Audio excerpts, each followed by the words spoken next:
দীর্ঘদিন যাবৎ কোষ্ঠকাঠিন্য থাকলে কিছু জটিলতা দেখা দিতে পারে, যেমন পেটে ব্যথা, পেট ফাঁপা লাগা, ক্ষুধা মন্দা ইত্যাদি।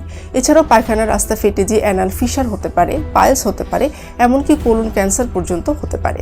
ডাক্তারের এই ভিডিওটির মাধ্যমে আপনি জানতে পারবেন কোষ্ঠকাঠিন্য কি এবং এর ফলে কি কি ক্ষতি হতে পারে। কোষ্ঠকাঠিন্যের সমস্যার কথা চিন্তা করে আমরা নিয়ে এসেছি ইন্ডিয়া থেকে ইম্পোর্টেড প্রাকৃতিক উপাদানে তৈরি এই ভেষজ রেমেডি। প্রতিদিন নিয়ম অনুযায়ী খেলে আপনি যে উপকারগুলো পাবেন, আপনার পেট পরিষ্কার থাকবে, গ্যাস্ট্রিকের ট্যাবলেট খেতে হবে না, টয়লেটে দীর্ঘক্ষণ বসে থাকতে হবে না, পায়খানা নরম হবে, অস্বভাব দূর হবে, হজম শক্তি বৃদ্ধি করতে সাহায্য করবে। কোষ্ঠকাঠিন্যের সমস্যাকে আমরা অনেকেই গুরুত্ব দেই না, কিন্তু এর ফলে শরীরের মধ্যে বাধে নানান রোগ।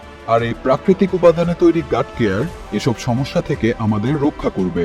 সকালে ও রাতে খাবার পর 1 গ্লাস পানির মধ্যে 2 চামচ পাউডার মিশিয়ে খেয়ে নেবেন। এটি বেলের কালারের একটি প্রাকৃতিক রেমেডি, যা পায়খানা ক্লিয়ার করবে এবং কষা দূর করবে। কথায় আছে পেট শান্তি তো দুনিয়া শান্তি। ইতিমধ্যে শত শত মানুষ আমাদের এই রেমেডির মাধ্যমে উপকৃত হয়েছেন ও কোষ্ঠকাঠিন্য থেকে মুক্তি পেয়েছেন। যেহেতু এই পর্যন্ত ভিডিওটি দেখে ফেলেছেন, সুতরাং আপনি যদি দীর্ঘদিন ধরে অথবা মাঝে মধ্যে কোষ্ঠকাঠিন্যের সমস্যায় ভুগে থাকেন, তাহলে কোনো চিন্তা না করে এখনই কোষ্ঠকাঠিন্য থেকে মুক্তি পেতে ও স্বাভাবিক জীবনের জন্য অর্ডার নাও বাটনে ক্লিক করুন এবং আজই সংগ্রহ করুন।